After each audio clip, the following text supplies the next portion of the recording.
इसकी माँ की जनरल स्टोर की दुकान, जरा सी चाय की दुकान आज भी रोड के किनारे चलती है। जिसका 3 मीटर ऊपर पहनते हैं कपड़ा, 3 मीटर का नीचे कपड़ा पहनते हैं, 1 मीटर का थैला है उनका। ये है उनकी जिंदगी। मैं तो अब्दुल गफ्फार हूं तो छुपाऊंगा। रवि बोले, दिनेश बोले, चौधरी बोले, तो सब बोलो मैं गफ्फार हूं, मैं अब्बास हूं इसलिए छुपाऊंगा। थूक देते थे।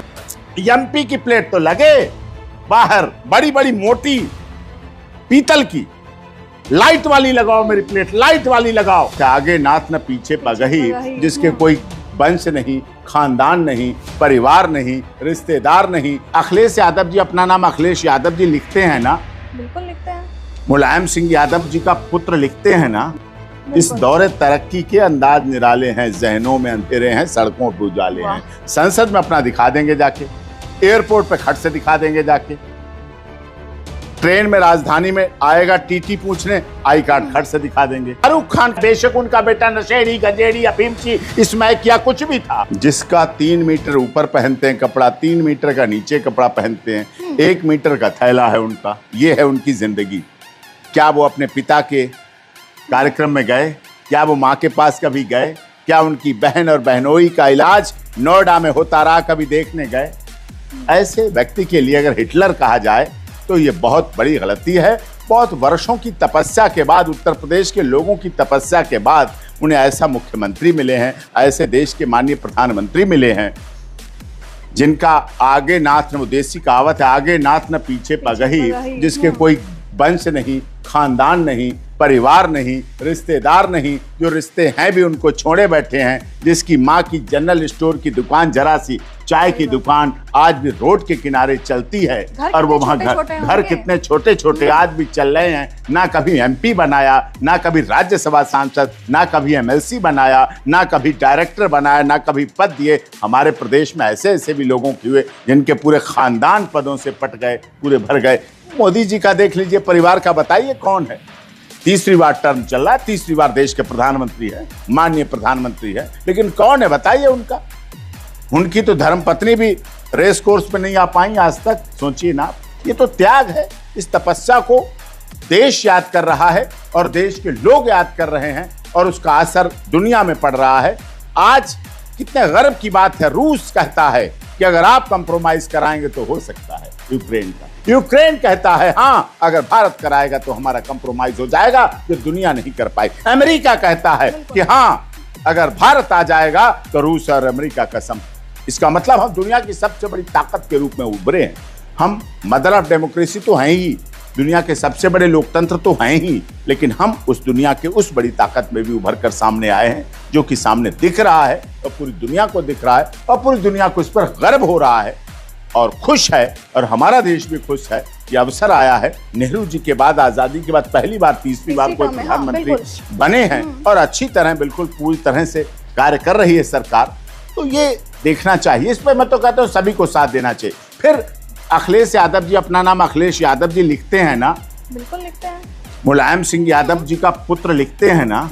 फिर तो लिखने में क्या बात? ओवैसी जी अपने परिवार और पिता का नाम लिखते हैं, तो इसमें सब, जब अपने सदन में तो लिख लेते हैं, अपने घर के आगे नेम प्लेट तो लगवा लेते हैं। दुकान पे प्लेटें ना लगे, दुकान पे नेम प्लेट ना लगे। एमपी की प्लेट तो लगे बाहर, बड़ी बड़ी मोटी पीतल की, लाइट वाली लगाओ मेरी प्लेट, लाइट वाली लगाओ। और वहां कागज से लिखने पे भी पाबंदी है। इस दौरे तरक्की के अंदाज निराले हैं, जहनों में अंधेरे हैं, सड़कों पर उजाले हैं। जो बोलने वाले लोग हैं उनके जहनों में अंधेरे हैं, सड़कों पर उजाले का ड्रामा करते हैं, केवल झूठा ड्रामा करते हैं। बिल्कुल सर, ये बात जो आपने कही कि भारत की जो छवि है वो बहुत बदली है हद तक। बहरहाल एक सवाल, एक वाकया मुझे ये भी आता है, जब कोरोना का वक्त था तो कोरोना के वक्त के टाइम में कई ऐसे मामले भी सामने आए कि फल फ्रूट्स के ऊपर जो मुस्लिम थे, हालांकि थूक देते थे, रोटियों पे कर देते, दांतों में केस रजिस्टर्ड हुए, केस रजिस्टर्ड हुए हैं। अच्छा, अगर आई कार्ड देखने लगे लोग जाके, ये आई कार्ड दिखाइए, फिर क्या होगा? फिर तो आई कार्ड दिखाना पड़ेगा। कहीं भी अगर आप जाते हैं, लोग जाएंगे, देखते हैं, और कहा जाता है एयरपोर्ट पे 4 बार पूछा जाता है। आपने देखा, पहले एंट्री यस एपी सिंह, उसकी अगली, फिर बोर्डिंग कार्ड के बाद आगे, फिर तब तक देखते ही रहते हैं। इसका क्या करोगे आप? आइडेंटिटी तो सब जगह है। मेंबर ऑफ पार्लियामेंट को दिखानी पड़ती है, हर जगह दिखानी पड़ती है, हर जगह ज़रूरत पड़ती है। हर व्यक्ति को अपनी दिखानी चाहिए, बतानी चाहिए, लिखनी चाहिए, लगानी चाहिए। क्यों आधार कार्ड बनाया गया छोटा, जिसे जेब में रख सकें आप? बिल्कुल सही बात है। ये बनाया गया हस्ताक्षर, और भगवान ने भी बनाए हैं। ये फिंगरप्रिंट क्यों लिए जाते हैं? इस देश में चाहे अरबों की संख्या हो जाए, ये फिंगरप्रिंट किसी से मैच नहीं कर सकते। चेहरा मैच कर जाएगा, आवाज मैच कर जाएगी, लंबाई, चाल ढाल, जुड़वा बच्चे होते हैं, 3 जुड़वा बच्चे, 4 जुड़वा बच्चे, उनका सब कुछ मैच कर जाएगा। रोना टाइम पे मैच कर जाएगा, एक साथ रोएंगे भी, सोएंगे भी एक साथ, बीमार भी होंगे एक साथ, लेकिन ये फिंगरप्रिंट अलग रहती है। तो प्रकृति से क्यों खिलवाड़ कर रहे हो? इसीलिए रजिस्ट्री में ये लगाए जाते हैं, बैनामे में ये लगाओ, फिर ये भी लगाओ, पूरे लगने के बाद हो गया ठीक, उसका कोई काट नहीं। अंतिम सवाल सर जी, योगी सरकार को जो भी लोग समर्थन कर रहे हैं सोशल मीडिया पर खास तौर पर, उनके लिए कोई संदेश आप देना चाहते हो? नहीं, वो सब बहुत अच्छी तरह है। उनको तो बहुत अच्छा अवसर मिला है कि योगी जी जैसा त्यागी तपस्वी मुख्यमंत्री मिला है देश प्रदेश को, और देश को ऐसा मुख्यमंत्री मिला है उत्तर प्रदेश जैसे बड़े प्रदेश को, जहां भय मुक्त शासन चल रहा है। कोई सोच सकता था इतने बड़े बाहुबलियों को समाप्त करना आसान बात नहीं था, लेकिन उन्होंने सब कुछ किया और अच्छी तरह कर रहे हैं, बहुत अच्छी तरह कर रहे हैं। निश्चित तौर पर इसमें कामयाबी उन्हें मिलेगी, और जो उनका साथ दे रहे हैं वो उनका नहीं साथ दे रहे हैं, वो प्रभु परमात्मा का साथ दे रहे हैं। वो देश की एकता अखंडता के लिए काम कर रहे हैं, वो भारत के संविधान के लिए काम कर रहे हैं। जो भारत का संविधान कहता है उसके अनुसार कार्य कर रहे हैं। आज विपक्ष भारत का संविधान नहीं दिखा रहा, जहाँ आइडेंटिटी प्रूफ दिखाने की बात की गई है, जहाँ ID प्रूफ दिखाया जाता है। आज नहीं, संसद में अपना दिखा देंगे जाके, एयरपोर्ट पर खट से दिखा देंगे जाके, ट्रेन में राजधानी में आएगा TT पूछने, आई कार्ड खट से दिखा देंगे, वहां नहीं। अब इससे तो क्या, एक बच्चा अगर स्कूल में बैठा है, एक छोटा बच्चा स्कूल में गया, सब बच्चे बैठे, अटेंडेंस शुरू हुई, यस रवि, रोशन, राकेश, दिनेश, अब्दुल गफ्फार, वो कहेगा सर आप कैसे पूछ रहे हैं मेरा नाम, आप मेरे से गलत कर रहे हैं। बड़ी साधारण सी बात है। साधारण बच्चा कहेगा कि गलत कर रहे हैं आप तो गलत कर रहे हैं, आप हमसे कैसे पूछ सकते हैं मेरा नाम, कैसे आपने मेरा नाम गलत कर दिया? मैं तो अब्दुल गफ्फार हूं, तो छुपाऊंगा। रवि बोले, दिनेश बोले, चौधरी बोले, तो सब बोलो मैं गफ्फार हूं, मैं अब्बास हूं, इसलिए छुपाऊंगा, ये गलत। माफी कीजिएगा सर, अंतिम सवाल, एक सवाल और है। आपका इंटरव्यू मैं एक देख रही थी, उसमें आपने बोला था कि वैष्णो माता ने योगी सरकार, मतलब योगी जी के सपने में वो आई थी और उन्होंने ये फैसला ले लिया, कुछ ऐसा आपने कहा? हाँ नहीं, बिल्कुल आई। हाँ, ये मुझे लोगों ने उनके साथ के बताया कि उनको एकदम इस बात की आई, और निश्चित तौर पर माता वैष्णो देवी ने, अमरनाथ बाबा ने निश्चित प्राण प्रेरणा तो दी है योगी जी को, क्योंकि पिछला टर्म पूरा निपटाया उन्होंने, और ये अभी एकदम बात आई है।